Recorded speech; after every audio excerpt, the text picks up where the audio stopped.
श्रीनगर लेह राष्ट्रीय राजमार्ग पर कनेक्टिविटी में सुधार लाने के उद्देश्य से चल रहे प्रमुख कार्यों के साथ जोजिला टनल, जिसके शुरू में 2026 में पूरा होने की उम्मीद थी, अब 6 महीने की देरी का सामना कर रही है, जिससे 2027 की शुरुआत में पूरा होने में देरी हो रही है। अधिकारियों ने बताया कि विभिन्न कारकों, मुख्य रूप से मौसम और पिछले साल काम में देरी के कारण टनल समय सीमा को पूरा नहीं कर सकती है। इसे अप्रैल मई 2027 तक बढ़ा दिया गया है। जोजिला टनल के परियोजना प्रबंधक हरपाल सिंह ने कहा, सरकार ने जो समय सीमा तय की थी उसे स्वीकार कर लिया गया और काम तेजी से शुरू हो गया। हालांकि सर्दियों में काम अधिक चुनौतीपूर्ण हो जाता है, खासकर हिमस्खलन के कारण। पिछले साल हिमस्खलन के बाद काम कुछ महीने के लिए निलंबित कर दिया गया था, जिससे परियोजना में और देरी हुई। उन्होंने कहा कि सितंबर 2025 तक 70% काम पूरा हो जाएगा। तब तक टनल पार हो जाएगी, जिससे अन्य कार्यों को पूरा करने का मार्ग प्रशस्त हो जाएगा। इसके बाद बाकी काम 2027 की शुरुआत में पूरे तरह से पूरा हो जाएगा। गौरतलब है कि टनल बालटाल और मीनामर्ग के बीच स्थित है और इसकी कुल दूरी 13 किलोमीटर है। फिलहाल दोनों तरफ से काम जारी है। उन्होंने कहा कि हमने दोनों तरफ से काम शुरू कर दिया है। बालटाल से हम 4 किलोमीटर गहराई तक गए हैं। इतनी गहराई मीनामर्ग की ओर से है और स्टेज 1 के नीचे भी हासिल की गई है। सिंह ने कहा कि चरण 2 के तहत, जिसे बेंची के रूप में जाना जाता है, दोनों तरफ से अब तक 2 किलोमीटर की गहराई हासिल करने के साथ समानांतर रूप से काम चल रहा है। मेरा नाम संजय शर्मा, मैं एज ए कंस्ट्रक्शन इंजीनियर यहाँ पे काम कर रहा हूँ। ये जोजिला मेन टनल है, जिसकी टोटल लेंथ 13.2 किलोमीटर लॉन्ग है और इसमें दोनों तरफ से काम चल रहा है। जहाँ हम खड़े हुए ये जोजिला बेस्ट होटल बालटाल है। बोथ साइड से लगभग 8 किलोमीटर हेडिंग एक्सकवेशन हो चुका है और 4.5 किलोमीटर बेंचिंग एक्सकवेशन हो चुका है। ये हम एज पर कॉन्ट्रैक्ट टाइम जो उसमें इसको कंप्लीट कर देंगे। तो बहुत इंपॉर्टेंट है, नहीं तो 6 महीने के लिए पूरा जोजिला रोड बंद हो जाता था। इसके बनने से वो 12 महीने पूरे हिंदुस्तान से जुड़ जाएंगे।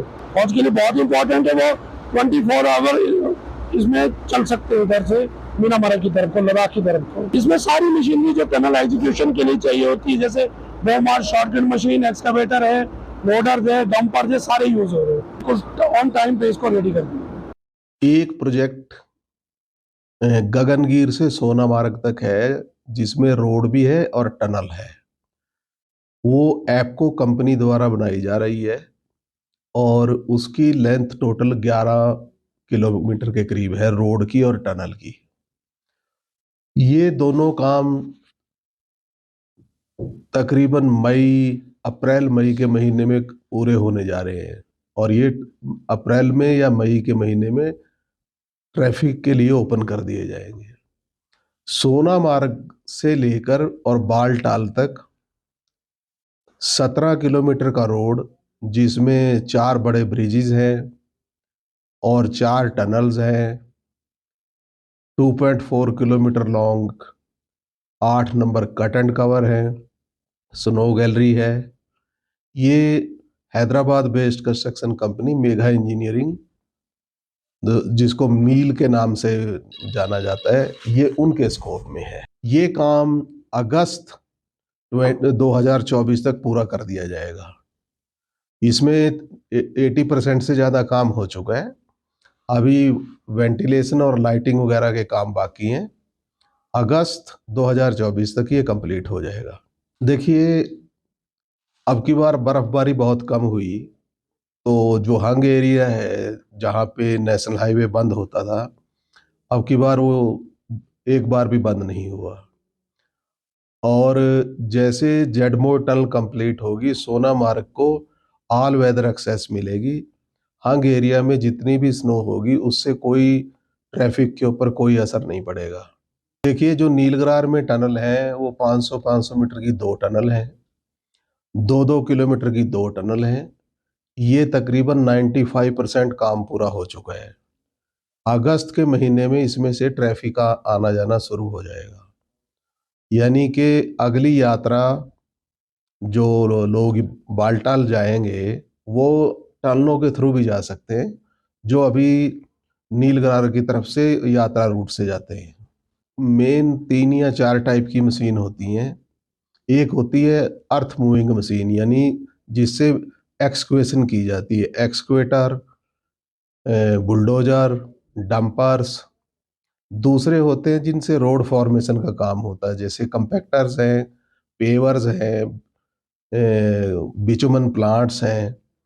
फिर रहता है कंक्रीट इक्विपमेंट। कंक्रीट इक्विप में जैसे कंक्रीट पंप है और batching plant, concrete mixing plant है, कंक्रीट कैरियर्स होते हैं, बूम प्लेसर होते हैं।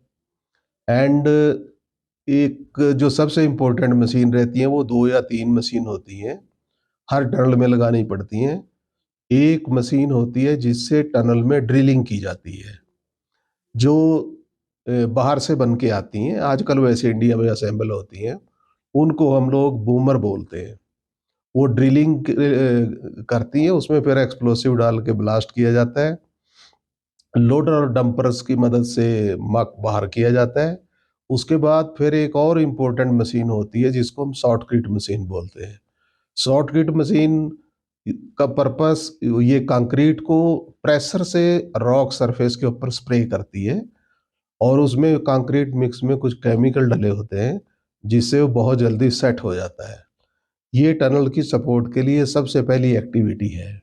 जो बालटाल और मीना मार्ग के बीच में टनल है उसको ही हम लोग जोजिला टनल बोलते हैं, जिसकी लंबाई 13 किलोमीटर है। हमने 2 जगह से काम शुरू किया। बालटाल की तरफ से 4 किलोमीटर अंदर चले गए, मीना मार्ग की तरफ से भी 4 किलोमीटर अंदर आ चुके हैं। जो स्टेज 1 एक्सक्वेशन है, स्टेज 2 एक्सक्वेशन जिसको हम बेंच बोलते हैं, वो भी पैरेलल में कटिंग हो रही है। इधर से भी 2 किलोमीटर हो चुका है बालटाल की तरफ से, और मीना मार्ग की तरफ से भी 2 किलोमीटर हो चुका है। उसके बाद वेंटिलेशन करने के लिए इस टनल के ऊपर 3 वर्टिकल शाफ्ट है, जो सबसे बड़ा चैलेंजिंग काम है। एक शाफ्ट नंबर 1 जो है 500 मीटर डीप है, दूसरी 385 मीटर डीप है, और थर्ड वन 220 मीटर डीप है। जो 220 मीटर डीप शाफ्ट है वो आर पार हो चुकी है, वो टनल के साथ ऊपर से जुड़ चुका है नेशनल हाईवे। जो शाफ्ट नंबर 2 है वो 104 मीटर हो चुकी है। शाफ्ट नंबर 1 को हम टनल के अंदर से ऊपर की तरफ ले जा रहे हैं, वो भी 70 मीटर के करीब पायलट होल हो चुका है। ये सबसे बड़ा चैलेंजिंग काम है, क्योंकि नेशनल हाईवे बंद होने की वजह से और जो शाफ्ट का एल्टीट्यूड है वो 3600 मीटर के करीब है। वहाँ पे 15 अक्टूबर से लेके 15 अप्रैल तक लोगों का रुकना बहुत मुश्किल होता है, वहाँ पे कोई काम पॉसिबल नहीं है। इसलिए ये सबसे चैलेंजिंग काम है जोजिला टनल को पूरा करने के लिए। फौज के लिए हमारा तकरीबन 900 किलोमीटर जो बॉर्डर है चाइना के साथ, वो पिछले 100 साल से डिस्प्यूटेड बॉर्डर है। ब्रिटिश गवर्नमेंट ने अपने टाइम पे एक लाइन ड्रा की थी जिसको उन्होंने इंटरनेशनल बॉर्डर डिक्लेयर किया था। उस पे हमारे तब ब्रिटिश गवर्नमेंट ने सिग्नेचर किए, जो तिब्बत किंग का रिप्रेजेंटेटिव था उसके भी सिग्नेचर हैं। लेकिन चाइना में जो उन दिनों शासन था उन्होंने उसके ऊपर एग्री नहीं किया, तो वो अभी तक डिस्प्यूटेड है, जिसके ऊपर चाइना जो है छेड़खानी करता रहता है। वो कभी हमारे किसी इलाके में अंदर आ जाते हैं, कभी दूसरे इलाके में आ जाते हैं। तो डिफेंस के लिए हमारे वहाँ पे बहुत ज़्यादा फोर्सेज लगे हुए हैं, और लद्दाख 4 महीने के लिए बर्फबारी की वजह से कट ऑफ हो जाता है। ना श्रीनगर की तरफ से भी कोई कनेक्शन नहीं होता और हिमाचल की तरफ से भी कोई कनेक्शन नहीं।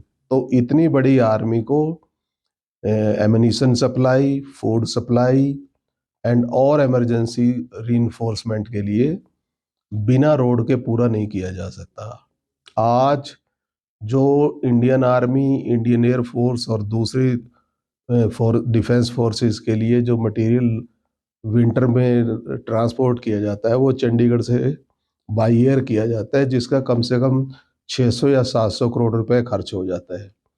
डीजल की शॉर्टेज, अगर वार शुरू हो जाए तो इतने डीजल की वहाँ पे कैपेसिटी नहीं है स्टोरेज की कि जिससे कोई वार लड़ी जाए। जोजिला टनल बनने से ये जो जिला पास है इसकी ज़रूरत नहीं पड़ेगी और पूरा साल रोड खुला रहेगा।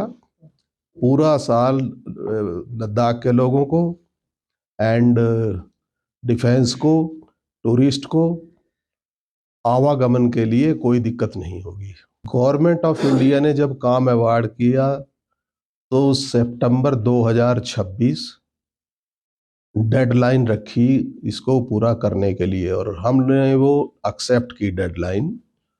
उसी हिसाब स्पीड से हमने काम शुरू किया। इस काम को पूरा करने में ज़्यादा से ज़्यादा 6 महीने की देरी हो सकती है, यानी अक्टूबर 2026 की बजाय अप्रैल मई 2027 हो सकता है, क्योंकि विंटर में यहाँ पे काम करना मुश्किल है। पिछली बार हमारे 2 आदमी 12 जनवरी को अवलांच आने से यहाँ पे नीलगरार एरिया में उनकी डेथ हुई और फिर 2 महीने के लिए गवर्नमेंट ने नोटिस दे के हमारे कैंप खाली भी करा दिए। और ऐसा ही मीना मार्ग की तरफ भी बहुत अवलांच आए जिसकी वजह से काम 2 महीने तक नहीं हो पाया। सितंबर 2025 में टनल आर पार हो जाएगी। आर पार होने का मतलब हम लोग इंजीनियर्स कम्युनिटी टनल का ब्रेक थ्रू होना एक बहुत बड़ी अचीवमेंट मानते हैं। तो उसको हम लोग मान के चलते हैं कि ये कम से कम भी 70% काम हो चुका है। तो सितंबर 2025 तक 70% काम हो जाएगा एंड बाकी के काम ठीक टाइम पे पूरे कर लिए जाएंगे। Deshbhagat university Punjab courses offered PhD, post graduate, under graduate, PG diploma, diploma certificate. Contact us for admissions.